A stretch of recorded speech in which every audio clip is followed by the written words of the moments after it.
کشف الدجى بجماله. بسم اللہ الرحمن الرحیم. السلام علیکم ناظرین. پروگرام صبح نور کے ساتھ نذیر غازی حاضر ہے. حسب معمول حضور سید عالمین صلی اللہ علیہ وسلم کا ایک اسم مبارک حضرت ابو انیس صوفی برکت علی صاحب رحمۃ اللہ علیہ جو بر صغیر کے عظیم صوفی تھے، ان کی تالیف اسماء النبی الکریم صلی اللہ علیہ وسلم سے آج کا جو اسم مبارک ہے وہ ہے سیدنا احمد صلی اللہ علیہ وسلم. ہمارے سردار سب سے زیادہ اللہ کی صفتیں بیان کرنے والے، درود و سلام بھیجے اللہ آپ پر.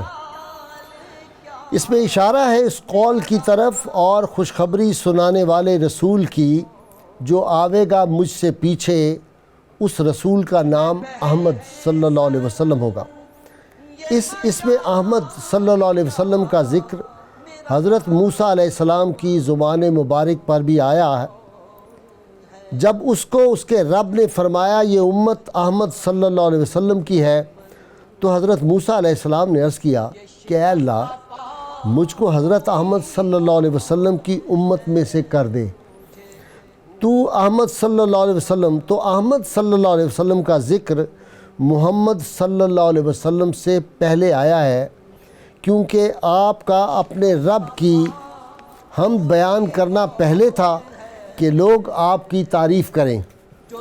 جب آپ کا وجود مبارک دنیا میں ظاہر ہوا اور آپ مبعوث کیے گئے تو بالفعل آپ صلی اللہ علیہ وسلم کا اسم گرامی محمد صلی اللہ علیہ وسلم ہو گیا. حضرت ابو جعفر محمد بن علی رضی اللہ تعالیٰ عنہ سے روایت ہے کہ انہوں نے فرمایا کہ حضور اقدس صلی اللہ علیہ وسلم جب مائی آمنہ رضی اللہ تعالیٰ عنہا کے بطن مبارک میں تھے تو ان کو خواب میں حکم ہوا کہ جناب رسول اللہ صلی اللہ علیہ وسلم کا نام احمد رکھیں. حضرت ابی بن کعب رضی اللہ تعالیٰ عنہ سے روایت ہے کہ حضور اقدس صلی اللہ علیہ وسلم نے فرمایا مجھے وہ کچھ دیا گیا ہے جو اللہ کے پیغمبروں میں سے کسی کو نہیں دیا گیا.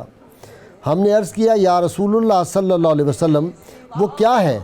آپ نے فرمایا میں روب کے ساتھ امداد کیا گیا ہوں اور مجھے زمین کی کنجیاں عنایت کی گئی ہیں اور میرا نام احمد رکھا گیا ہے اور میرے لیے زمین کو پاک کیا گیا اور میری امت کو تمام امتوں سے بہتر بنایا گیا. ناظرین کرام، ہم اس بات پر جتنا بھی فخر کریں وہ کم ہے. کاش اس امت کو معلوم ہو جائے کہ سید عالمین صلی اللہ علیہ وسلم کا امتی ہونا کتنے بڑے اعزاز اور اعجاز کی بات ہے. وہ بیدل نے بڑی کمال کی بات کہی تھی کہ یا رسول اللہ صلی اللہ علیہ وسلم ہم تیرے اقبال سے چلتے ہیں سینہ تان کر اور ناز ہو جاتا ہے پیدا تیرا کہلانے کے بعد. ناظرین کرام، مینار پاکستان کے سائے تلے 23 مارچ 1940 کو محمد عربی صلی اللہ علیہ وسلم کے غلاموں کا لاکھوں کی تعداد میں اجتماع ہوتا ہے اور اس اجتماع کو لیڈ کرنے والی شخصیت انتہائی بظاہر جسمانی طور پہ کمزور، دبلے پتلے، دھان پان سے انسان کھڑے ہوتے ہیں، لیکن ان کے حوصلے پہاڑوں سے بلند تر ہیں. ان کا عزم، ان کی شجاعت، ان کی صداقت کو دشمن بھی تسلیم کرتے تھے. پھر یہ قافلہ جب چلا 1940 کا تو 1947 میں اس قافلے نے اسی قائد کی رہنمائی میں اپنی منزل حاصل کر لی. وہ کسی نے بڑی اچھی بات کہی تھی قائد اعظم رحمۃ اللہ علیہ کے بارے میں کہ ایک سینے میں ہزاروں ولولوں کی کائنات اور ایک انسان میں کروڑوں اہل ہمت کا ثبات. ناظرین کرام، دنیا میں 2 سلطنتیں نظریے اور مذہب کی بنیاد پہ قائم ہوئیں. ایک سلطنت 1947 میں قائم ہوئی جو اللہ اور اللہ کے رسول کے نام پہ، اور جس کا نعرہ یہ تھا کہ پاکستان کا مطلب کیا، لا الہ الا اللہ. اس ریاست کو سلطنت مدینہ کا پرتو بھی کہا جاتا ہے. سلطنت مدینہ جب قائم ہوئی تو نظریہ پہلے تھا، زمین کا ٹکڑا بعد میں ملا. سلطنت خداداد پاکستان جب وجود میں آئی نظریہ پہلے تھا اور زمین کا ٹکڑا بعد میں ملا. سلطنت مدینہ قائم ہوئی تو یہود و نصارہ اس کے دشمن اور مخالف تھے. سلطنت پاکستان قائم ہوئی تو یہاں پہ ہنود و یہود اس کے مخالف تھے. سلطنت مدینہ قائم ہوئی تو مسلمان تعداد میں کم تھے, مالی لحاظ سے کمزور تھے.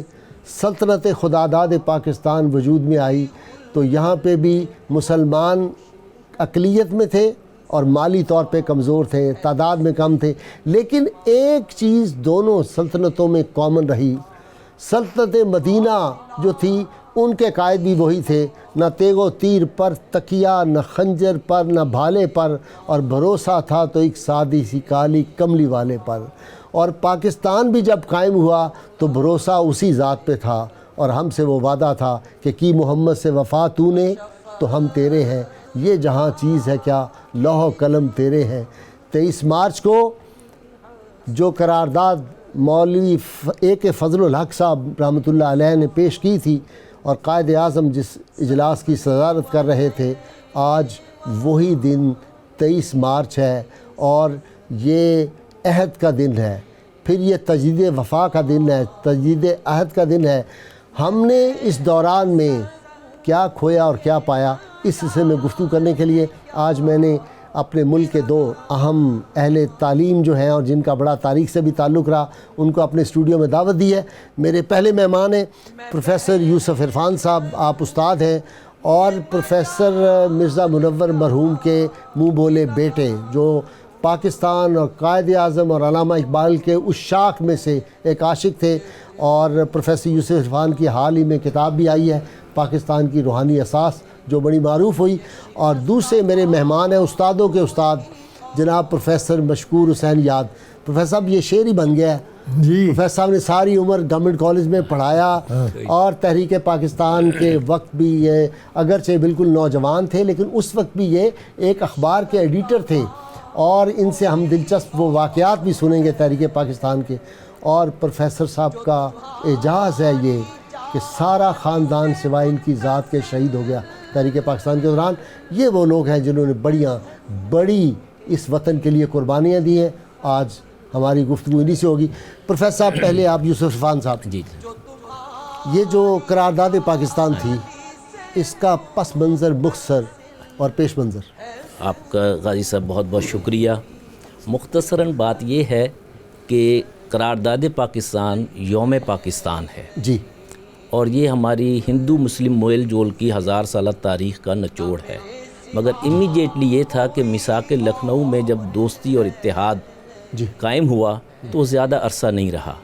اس کے بعد خلافت موومنٹ آئی, پھر اس کا جب یہ ختم ہوئی تو شدی اور سنگٹھن شروع ہو گئی. پھر قائد اعظم کے 14 نکات آئے. مگر سب سے زیادہ پس منظر میں جو کردار ادا کیا نہرو رپورٹ, پھر کانگریس وزارتیں تھیں جو 47 سے 40 تک رہیں. یہ وہ پس منظر تھا جس میں قرارداد پاکستان منظور ہوئی. اس میں 2 صورتیں تھیں. ایک یہ تھا کہ برٹش گورنمنٹ جو تھی وہ 2nd ورلڈ وار میں الجھ رہی تھی اور اسے یہاں پر ہندوستان میں سٹیبل سسٹم چاہیے تھا, اور جہاں ہندو وزارتیں تھیں وہاں مسلمانوں کا حال بہت برا تھا, حتیٰ کہ قرآن پڑھنا اور مسلمان اکابرین کا نام لینا, حضور صلی اللہ علیہ وسلم کا نام لینا ایک ممنوع تھا. قربانی ممنوع تھی. زبان تو پہلے ہی وہ اردو زبان ختم کرنے کے درپے تھے. اذان پہ بھی پابندی تھی, اور گاندھی کے حضور جھکنے کی آزادی تھی. تو یہ وہ پس منظر تھا. اس موقع پہ قائد اعظم نے علیہ الرحمٰن, ایک حضرت علامہ کی پرسویشن بھی تھی اور اکابرین کی پرسویشن بھی تھی, ان لوگوں نے یہ طے کیا کہ اب ہم اکٹھے نہیں چلیں گے. اور اس میں محمد علی جوہر, مولانا شوکت علی جوہر اور دیگر ہمارے کابرین, سر سید احمد خان, اکبر الہ آبادی, یہ سارے اسی صف کے ساتھی تھے. جب ایک بار قائد اعظم کی خوبی یہ ہے کہ جب ایک بار فیصلہ کر لیا تو اس فیصلے سے ہٹے نہیں. یہ پہاڑوں کا استحکام, پہاڑوں کا استحکام, ہاں جی, اور ایمان استقامت کا نام ہے جس کا اظہار قائد اعظم نے کیا. بعد میں اس کے بعد اگر دیکھیں تو کئی آپشنز دیں جو ہندوؤں نے بھی, انگریزوں نے بھی. خاص بات کیا تھی جب یہاں مینار پاکستان کے سائے تلے جمع ہو گئے؟ جی, تو خاص بات کیا تھی؟